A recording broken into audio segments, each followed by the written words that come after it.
Bonjour à toutes et à tous, vous êtes les bienvenus chez Cuisine Maria.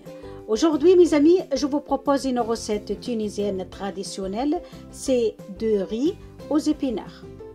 مرحبا بكم الناس الكل في كوجينة مالية. اليوم اصحابي وحبابي باش نحضروا وصفة تونسية هي الروز الجربي والا روز بالسبناخ. تبعوني الكوجينة نشوفوا المقادير وطريقة التحضير. Ma première étape pour préparer mon riz, mes amis, dans mon saladier, je mets mon riz. En même temps, je prépare de l'eau bouillante. اول حاجه باش نعملوها الساعه قبل كل شيء ناخذ الروز ونحطوه في صحفه كبيره وميم طون نسخنوا الماء السخون يغلي باش نصبوه على الروز هذاك. نصب الماء السخون على الروز ونغطي الصحفه نتاعي ونحطها على شيره ترتاح. Je verse l'eau sur mon riz, puis je couvre mon saladier, je le mets à côté en attendant. Pour ma deuxième étape, dans un saladier, je dispose mes épices. Alors, il me faut de paprika, de l'ail, du coriandre, du gingembre, du curcuma, de la muscade et de la cannelle. الفاح اللي باش نستعملوه للوصفة متاعتنا عندنا جوز الطيب وعندنا القرفة، عندنا الكركم، فلفل أحمر، ثوم وتابل مرحي. احنا اليوم مش نطيبوا ال15 واحد، خديت كيلو روز حطيت عليه 500 غرام متاع طماطم معجونه. Pour ma recette mes amis, on va cuisiner pour 15 personnes. J'ai pris 1 kg de riz, 500 grammes de tomates concentrées. Sur mes épices, je verse mes 500 grammes de tomates concentrées, puis j'ajoute un verre d'eau et je mélange le tout ensemble. لهنا حطيت 500 غرام تاع طماطم مرحيه مع الفاح وزدتهم اكثر من الكاس الماء ونخلطهم الكل مع بعضهم، خاصه احنا استعملنا الثوم شايح باش نحلوه ساعه بالماء هو والفاح الاخر، والطماطم باش كي نحطوها تتقلى ما تتحرقش. هذه طريقه مزيانه برشا الحقيقه وتنجموا تستعملوها في برشا وصفات.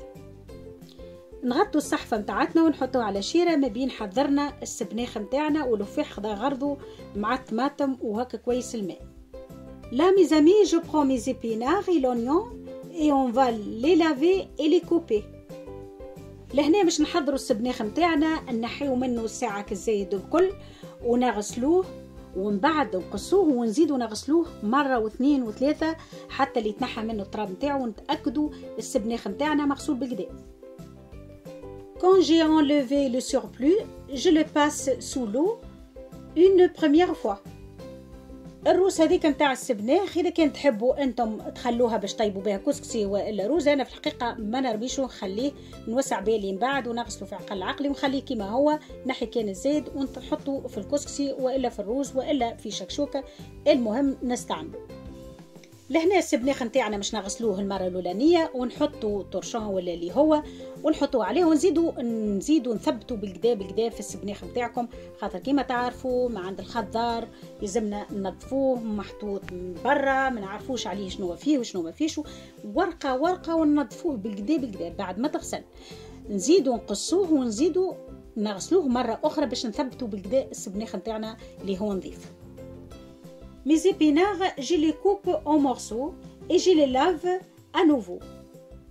صحابي وحبابي السلق المعدنوس الكرافس السبناخ كلهم يلزمهم يتغسلوا بالكدا قبل ما نطيبوا بهم خاطر يشدوا التراب، وهذه نصيحة ما نطيبوا إلا ما نثبتوا في الخضرة متاعتنا نظيفة ولا لا.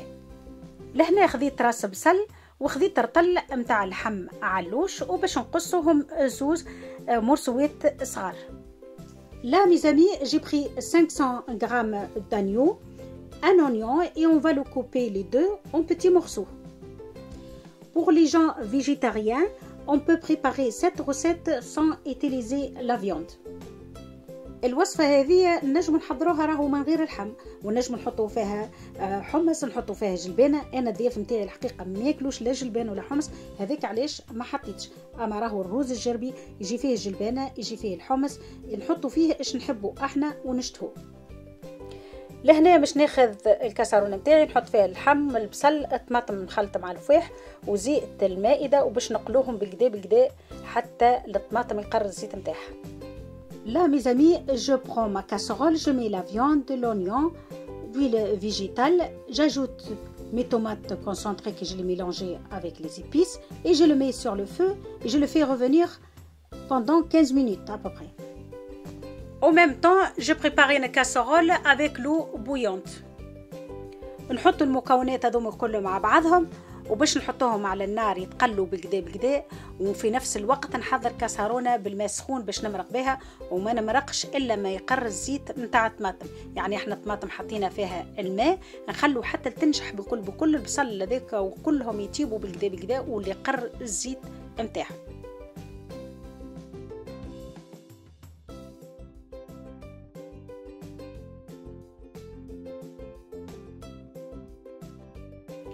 Après 15 minutes, j'ajoute l'eau bouillante et je laisse ma sauce s'acuire tranquillement jusqu'à qu'elle soit une sauce épaisse.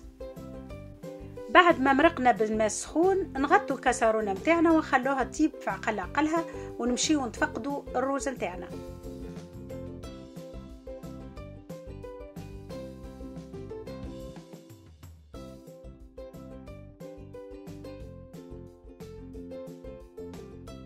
الروز نتاعنا كما تشوفوا ضعف الحجم نتاعو، وبالطريقه هذه باش نربحوا وقت كبير برشا باش الروز نتاعنا جربي يطيب فيسع فيسع. راهو الروز الاصفر لازمكم تحضروه بالطريقه هذه، واذا كان ما تحبوش نفخوه في الماء تنجموا تصمتوه شويه في الماء قبل ما تعدوه على الفار. Voilà mes amis, mon riz il est prêt. Je prends mon couscoussière et on va le passer à la vapeur avec les épinards pour la première fois et après on va voir la suite.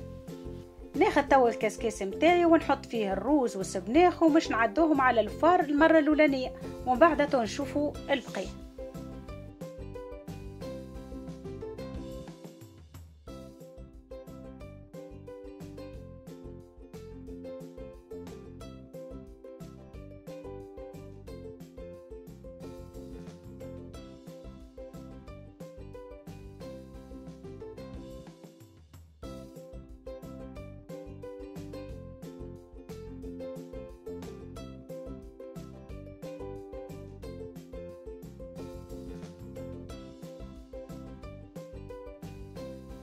ناخذ قصعة الخير والخمير ونحط فيها معدنوس شايح ونعناع كيف شايح، واذا كنت تحبوا تشوفوا كيفاش شيحت النعناع راهي الطريقة على القناة متاعي كويزين مليان.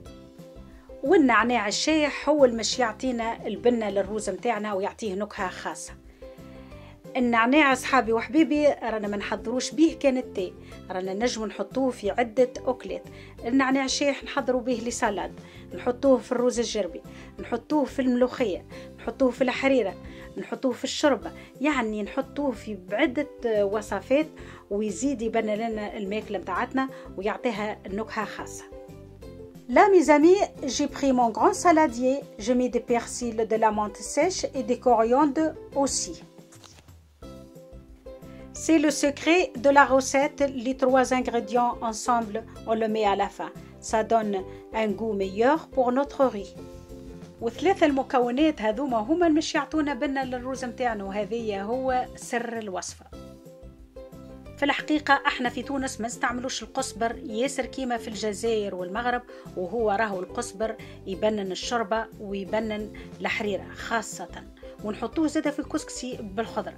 انا الحقيقة الشوربة وإلا الحريرة ما عنديش القصبر ما نطيبهاش.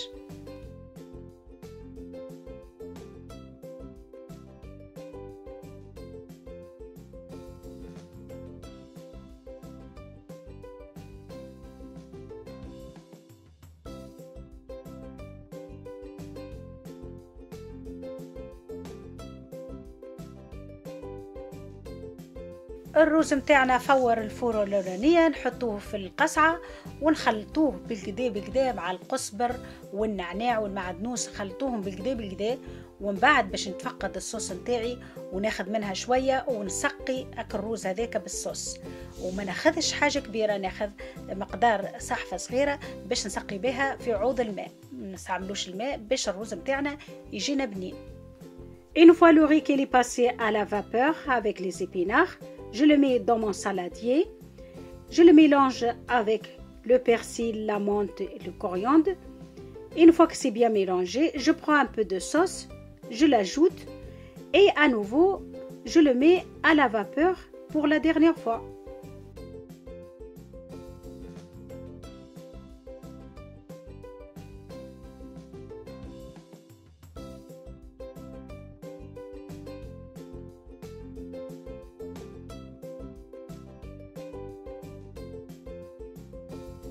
نتفقدوا الصوص وناخذوا منها شوية ونسقوا بها من الروز ونرجعوه يفور من الأول وجديد.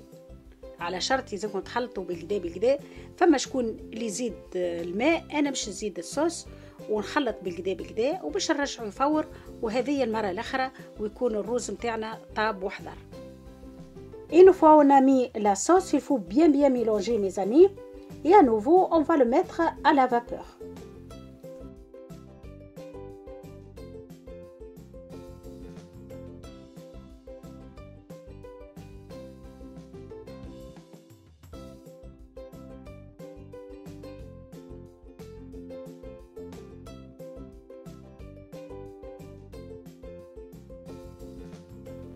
Voilà, le riz, il est prêt.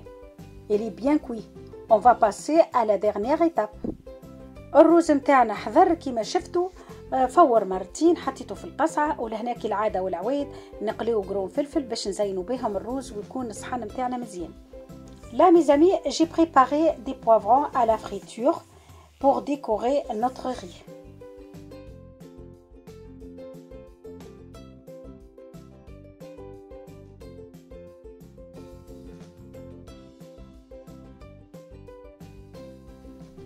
الصوص حضرت كيما تشوفوا، ويلزمها تكون عاقدة بالطريقة هذه. راهو الصوص إذا كان نعملوها جارية الروز ما يجيكمش بنين كيما تحبوا انتم. Une fois la sauce elle est prête, je l'ajoute à mon riz. Et attention, il faut votre sauce qu'elle soit épaisse mes amis. Et la sauce on ne met pas tout à la fois, on met faire à mesure et on mélange et ainsi de suite jusqu'à on termine. الصوص متاعتكم تبدو تحطوا بشويه بشويه وعينكم ميزانكم حتى الروز متاعكم يتشخشخ بالكدا. فما ناس يحبوا الروز يكون شايح شويه، فما شكون يحب الصوص اكثر، وهذيك اذواق. اما راهو الروز هذايا عقد ما تشخشخوه بالصوص هو مش يشرب ومش يزيد بنه على بنه. Le riz il est presque prêt mes amis, il me reste que de préparer une assiette pour vous. Si vous avez aimé la recette, n'hésitez pas à vous abonner, à partager la vidéo avec vos amis et la famille. Laissez des commentaires, mettez la cloche en marche pour que ne vous ratez pas mes recettes et mes idées. Si vous voulez me contacter sur Instagram et Facebook, c'est Cuisine Malienne. Je vous souhaite une bonne soirée et à bientôt. الروز الجربي احضر صحابي وحبيبي، ولا الروز بالسبناخ احضر، ريحته فيحة في الدار ما نحكي لكمش عليها، نودكم ولا نشهيكم. وصفة ممتازة على الاخر، خاصة للصغيرات اللي ما ياكلوش الخضرة. هذه فرصة باش تحضروا لهم الوصفة هذه، ومن اليوم يولوا ياكلوكم الخضرة بطريقة غير مباشرة. ان شاء الله عجبتكم الطريقة، ان شاء الله تحضروه في الافراح والمسرات وتبدو ملمومين مع الاحباب والاصحاب. إذا كان عجبتكم الطريقة ما تنسيوش تبارطاجوا الفيديو وتحطوا الكومنتير، وإذا كنت تحبوا تتصلوا بي على الانستغرام ولا الفيسبوك راهو كويزين مالية، على أي سؤال بصدر رحب نجاوبكم. صحابي وحبيبي ما يبقى لي كان نقولكم تبقوا على خير وفي أمان الله، والشهية طيبة، وإن شاء الله نتقابلوا في روسات ما أحسن.